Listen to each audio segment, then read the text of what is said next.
রাজনীতির মাঠে জাতীয় ও স্থানীয় নির্বাচন নিয়ে আলোচনার মধ্যে ক্যাম্পাসে ক্যাম্পাসে গুঞ্জন ছাত্র সংসদ নির্বাচন নিয়ে।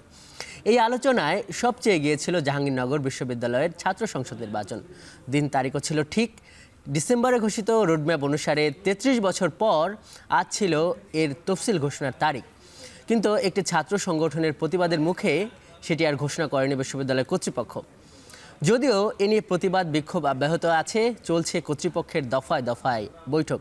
আজকের এই আয়োজনে আমরা আলোচনা করব এ নিয়েই। আপনার সঙ্গে আছি আমি আজহার লিমন, দেখছেন ভোটের ট্রেন। আলোচনায় আজ আমাদের সঙ্গে যুক্ত হয়েছেন জাহাঙ্গীরনগর বিশ্ববিদ্যালয়ের বৈষম্য বিরোধী ছাত্র আন্দোলনের সদস্য সচিব তৌহিদ মোহাম্মদ সিয়াম।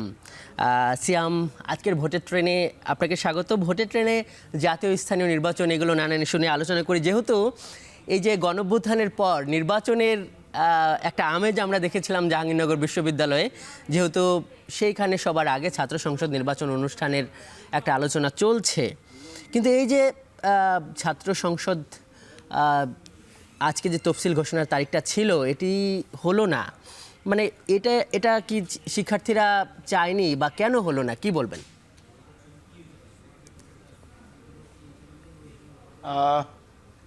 আপনাকে ধন্যবাদ।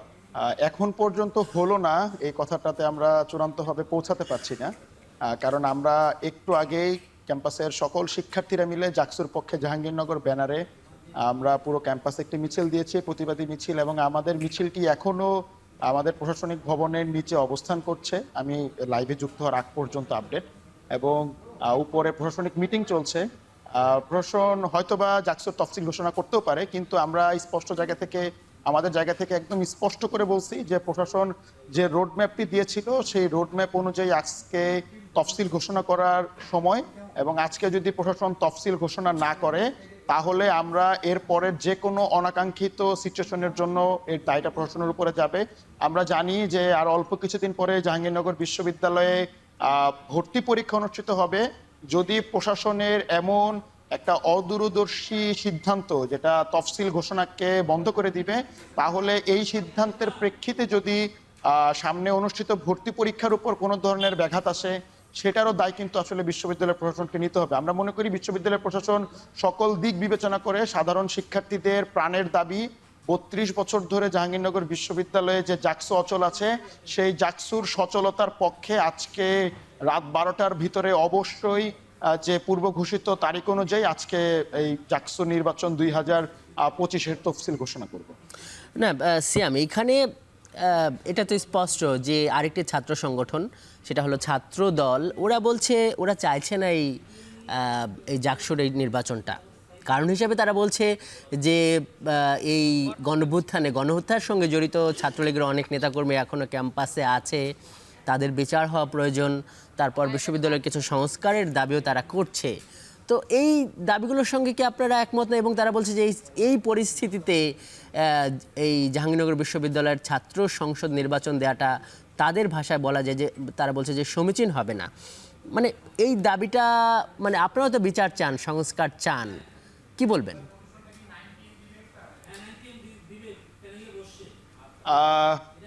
একটি ভুল কথা যে আমরা আসলে চাই না, বরং আপনি যদি জাহাঙ্গীরনগর বিশ্ববিদ্যালয়ের 5 আগস্ট পরবর্তী রাজনীতির মাঠটাকে দেখেন তাহলে দেখবেন এই বিচারের দাবিতে এবং আপনার এই সংস্কারের দাবিতে সবচেয়ে বেশি মাঠে ছিল জাহাঙ্গীরনগর বিশ্ববিদ্যালয়ের জাকসুর পক্ষের শক্তিরা।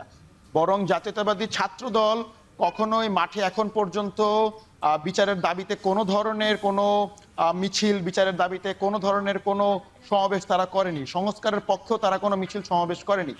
বরং যখনই জাকসু নিয়ে আমরা শক্তভাবে অবস্থান নিয়েছি তখন তারা এই দুটি বিষয়কে তারা সামনে এনেছে। আমরা মনে করি যে এই দায়টাও আসলে বিশ্ববিদ্যালয়ের প্রশাসনকে নিতে হবে, কারণ বিশ্ববিদ্যালয় প্রশাসনই এই যে টুলগুলো, যে আপনার সংস্কার এবং বিচার, এগুলোকে আসলে এখন পর্যন্ত ইচ্ছে করেই বিশ্ববিদ্যালয়ের প্রশাসন এখন এগুলোকে সলভ করে নাই, আনসলভ করে রাখছে, যাতে করে যারা আসলে জাকসু বানচালের চেষ্টা করে বা যারা আসলে জাকসু শিক্ষার্থীদের যে প্রাণের জায়গা জাকসু, সেটা যারা চায় না, তারা যাতে কথা বলার স্পেস পায়। আমরা মনে করি বিশ্ববিদ্যালয় প্রশাসন গণ অভ্যুত্থানের রক্তের উপর দিয়ে আসছে, সেই বিশ্ববিদ্যালয়ের প্রশাসন আজকে প্রায় 6 মাসের অধিক সময় পরেও, প্রায় 7 মাসের কাছাকাছি, তারপরেও বিচার করতে পারে না। এটা বিশ্ববিদ্যালয় প্রশাসনের একদমই অদক্ষতা এবং অথর্ব প্রশাসন হিসেবে তারা পরিচয় দিচ্ছে। আমরা মনে করি জাকসুর তফসিল ঘোষণা করার বিশ্ববিদ্যালয় প্রশাসনের পক্ষ থেকে আসলে এই যে যারা ছাত্রলীগের সঙ্গে জড়িত ছিলেন, ওইখানে তো একটা গণহত্যার অভিযোগ আছে, সেই অভিযোগ প্রমাণ এবং তারপরে বিচার করার আসলে কতটুকু এখতিয়ারই বা আছে সেই প্রশ্ন, সেই উত্তর এটাও কিন্তু আছে। সেই উত্তর আপনার কাছ থেকে আবারও জানবো। আমরা এই যে জাহাঙ্গীরনগর ছাত্র সংসদ নির্বাচন নিয়ে আলোচনা করছিলাম, এই যে মানে ছাত্রদল যে দাবিটা তুলেছে যে ছাত্রলীগের বিচার, আসলে এই বিচার কি মানে আদালত আছে, একটা ট্রাইব্যুনাল গঠন হয়েছে গণহত্যার বিচারের জন্য, বিশ্ববিদ্যালয় প্রশাসনের এই বিচার আসলে করার কতটুকু এখতিয়ার বা ক্ষমতা আছে? বিশ্ববিদ্যালয় প্রশাসন কিন্তু আসলে রাষ্ট্রীয় আইনের বিচারটা করবে না। আমরা দাবি জানিয়েছিলাম যে জাহাঙ্গীরনগরে যেহেতু স্পেসিফিকভাবে 14, 15 এবং 17 তারিখ আলাদা করে এখানে গণহত্যার চেষ্টা হয়েছে এবং হামলা হয়েছে, বিশ্ববিদ্যালয় প্রশাসন সেইগুলোকে আইডেন্টিফাই করবে। এবং বিশ্ববিদ্যালয় কিন্তু আজকে অলরেডি 5 মাস একটা তদন্ত কমিটি করেছে, যে তদন্ত কমিটি আমরা যতদূর জানি যে সেই রিপোর্টটা অলরেডি তৈরি হয়েছে এবং বিশ্ববিদ্যালয় সেই রিপোর্ট অনুযায়ী তাদের নামে যারা হামলায় পরোক্ষ বা প্রত্যক্ষভাবে জড়িত ছিল তাদের নামে ট্রাইব্যুনালে মামলা করবে। আমরা যে শুধুমাত্র এই দাবিটা জানিয়েছি। এবং পাশাপাশি যেহেতু বিশ্ববিদ্যালয় তাদের নামে মামলা করছে, তো সেই জায়গা থেকে ভিসি তার এখতিয়ার বলে এই যত শিক্ষার্থীর পরোক্ষ বা প্রত্যক্ষভাবে হামলায় জড়িত আছে তাদেরকে বিশ্ববিদ্যালয় থেকে সাময়িক বহিষ্কার এবং পূর্ণ বহিষ্কারের যে রাস্তা, সেই রাস্তাটা সুগম করবে। আমরা সেই দাবিটি জানিয়ে আসছিলাম। বিশ্ববিদ্যালয় এখন পর্যন্ত সেই দাবিতে ভ্রুক্ষেপ করে নাই, যদিও বিশ্ববিদ্যালয় বলেছে যে আগামী ফেব্রুয়ারির 5 তারিখের মধ্যে এইটা তারা সম্পূর্ণ করবে। আমরা মনে করি এইটাকে এতদিন পর্যন্ত জিয়ে রাখার জন্য আজকে ছাত্রদল বা অন্যান্য সংগঠন যারা আসলে জাকসু বানচাল করতে চায় তারা আসলে কথা বলার স্পেসটা পাচ্ছে। তার মানে এই দায়টাও আসলে বিশ্ববিদ্যালয় প্রশাসনকে নিতে হবে। এবং সংস্কারের যে কথাটা ছাত্রদল বা অন্যান্য সংগঠনগুলো বলছে, সেই সংস্কারের কথাও কিন্তু আসলে আমরাই শুরু থেকে বলে আসছিলাম। বিশ্ববিদ্যালয় আসলে এখানে গুরুত্ব দেয় নাই। কিন্তু সেই সংস্কারটা কি হয়েছে স্যাম? সেই সংস্কারটা কি হয়েছে? ছাত্রদল বলছে যে সেটা হবার পর নির্বাচন হওয়া উচিত না, সেই সংস্কারটা আসলে হয় নাই। কারণ বিশ্ববিদ্যালয় প্রশাসনই পরে বলেছে যে জাকসুর যে গঠনতন্ত্র, সেই গঠনতন্ত্র অনুযায়ী জাকসুর প্রতিনিধিরাই, মানে জাকসুর নির্বাচিত প্রতিনিধিরাই যাতে সংস্কার করতে পারবে, সেই জায়গা থেকে বিশ্ববিদ্যালয় প্রশাসন বলেছে তারা সংস্কার ছাড়াই জাকসুটা করবে, পরবর্তীতে জাকসুর সংস্কার হবে। কিন্তু এইটি আসলে এই বিশ্ববিদ্যালয়ের জাকসু নির্বাচনকে কালক্ষেপণ করার একটা টুল মাত্র, যেটাকে ব্যবহার করে জাতীয়তাবাদী ছাত্রদল এই অরাজক অবস্থাটা সৃষ্টি করেছে। আমরা বিশ্ববিদ্যালয় প্রশাসনকে বলেছি যে যেইখানে বাংলাদেশের সংবিধান পরিবর্তন হয়ে যাচ্ছে নির্বাচিত সরকার ছাড়া, সেইখানে জাকসুর গঠনতন্ত্র পরিবর্ধন করা আসলে তেমন বড় কোনো কিছু না। বরং বিশ্ববিদ্যালয় প্রশাসন অল্প কিছুদিন সময় নিয়েই সকল ছাত্র সংগঠনগুলোর সাথে বসে এই পরিবর্ধন করতে পারত। কিন্তু বিশ্ববিদ্যালয় এই সময়টিকে দেরি করতে করতে আজকে একদম তফসিল ঘোষণার যে ডেট, সেই ডেটে এনে ঠেকিয়েছে। আমরা বলেছি এখন আর কোনো ধরনের দেরি চলবে না, কোনো ধরনের টালবাহানা চলবে না। ঘোষিত রোডম্যাপ অনুযায়ী আজকে তফসিল ঘোষণা করতে হবে। যদি সংস্কারের প্রয়োজন পড়ে তাহলে অবশ্যই এই তফসিল ঘোষণার পাশাপাশি সংস্কারের কাজ প্যারালালি চলতে হবে। কিন্তু তফসিল ঘোষণা আজকেই করতে হবে, সেটা কোনো একক ছাত্র সংগঠনের দাবির মুখে কোনোভাবেই বিশ্ববিদ্যালয়ের অধিকাংশ সাধারণ শিক্ষার্থীর যে দাবি, সেই দাবিকে উপেক্ষা করা চলবে না। তৌহিদ, এইখানে আমরা তো আলোচনা করছিলাম, এইখানে আপনারা বলছেন যে এই নির্বাচিত প্রতিনিধিরা এসে বিশ্ববিদ্যালয়ের যে সংস্কারগুলো নিয়ে আলোচনা হয়েছে সেটা করবে। যেহেতু আপনি বৈষম্য বিরোধী ছাত্র আন্দোলনের এই যে জাহাঙ্গীরনগর বিশ্ববিদ্যালয়ের সদস্য সচিব, মানে শীর্ষ নেতাদের একজন, এখানে মানে আমরা যারা এই যে বাইরে থেকে ঘটনা দেখছি, মানুষের মনে একটা প্রশ্ন, এই যে বৈষম্য বিরোধী ছাত্র আন্দোলন যখন জাতীয় নির্বাচন কিংবা স্থানীয় নির্বাচনের আলোচনাটা যখন আসছে, তখন তারা বলছে যে না, এই নির্বাচিত সরকার আসার আগেই সংস্কারগুলো করতে হবে, আগে সংস্কার পরে নির্বাচন। কিন্তু সেইভাবে আমরা দেখছি যে বিশ্ববিদ্যালয়ের যে ছাত্র সংসদগুলো নির্বাচনের ক্ষেত্রে তারা আবার সেটি আগে চাইছে। আবার ছাত্রদলের ক্ষেত্রে দেখছি বিপরীত চিত্র। তারা কিন্তু ছাত্র সংগঠন হবার পরও তারা বলছে যে এখনই তারা ছাত্র সংসদ নির্বাচন চান না, এবং ওই জাতীয় নির্বাচনের ব্যাপারে তাদের যে সংগঠন, যেটাকে মানে মাদার সংগঠন বলা যায়, বিএনপি বা অন্যান্য যে সহযোগী সংগঠন, তাদের সুরে মিলিয়ে বলছে যে আগে হলো নির্বাচন দরকার, সংস্কারে নির্বাচিত। মানে এখানে আসলে মানে তেতো আর মিষ্টিটা কোথায়, মানে লাভ ক্ষতিটা কোথায়, একটু ব্যাখ্যা করবেন?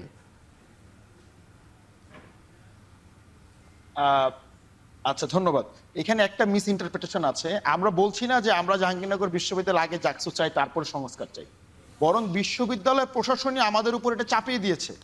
আমরা বলছি যে প্রয়োজনীয় যে সংস্কার সেইটার জন্য গঠনতন্ত্র মানার দরকার নাই, কারণ সংবিধান যেখানে পরিবর্তন হয়ে যাচ্ছে সেখানে জাকসুর গঠনতন্ত্র সকলের মতামতের ভিত্তিতে পরিবর্তন করা যায়। এবং এটা খুব লজিক্যাল যে 1979-এর একটা গঠনতন্ত্র, যেখানে নারী বিষয়ক সম্পাদক নাই, যেখানে তথ্য প্রযুক্তি বিষয়ক সম্পাদক নাই, এই পদগুলো আসলে 2025-এ বাদ রেখে জাকসু করা যায় না। কিন্তু বিশ্ববিদ্যালয়ের প্রশাসন আসলে এই গেমটা খেলতেছে।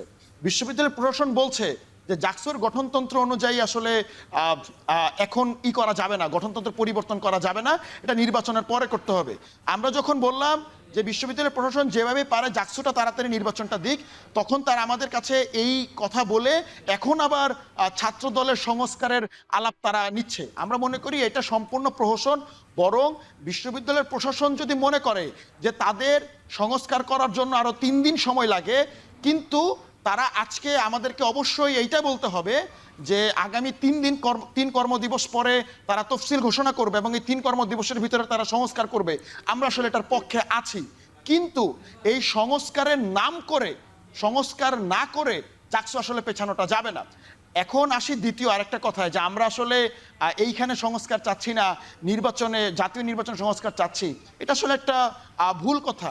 বরং জাতীয় নির্বাচন সুষ্ঠু হওয়া এবং জাতীয় নির্বাচনের আগে যে সংস্কার, সেই সংস্কারের একটা পার্ট ইটসেলফ এই ছাত্র সংসদগুলা। কারণ আমরা দেখছি যে 91 সালের পর থেকে বাংলাদেশ ছাত্র সংসদ দেখে নাই। জাহাঙ্গীরনগর বিশ্ববিদ্যালয় সবশেষ ছাত্র সংসদ দেখছে 1993 সালে। তারপরে আপনি বিএনপির কথাই বলেন, তারপরে আপনি আওয়ামী লীগের কথাই বলেন, মাঝখানে সেনা সমর্থিত সরকারের কথাই বলেন, আমরা কিন্তু কখনই আসলে ছাত্র সংসদ দেখি নাই। কারণ ছাত্র সংসদ যখন থাকে তখন সঠিক ছাত্র নেতৃত্বটা, দেশের সঠিক নেতৃত্বটা উঠে আসে, যেটা আসলে জাতীয় নির্বাচনে যারা ক্ষমতাকে কুক্ষিগত করে রাখতে চায় তাদের জন্য একটা ভয়ের কারণ।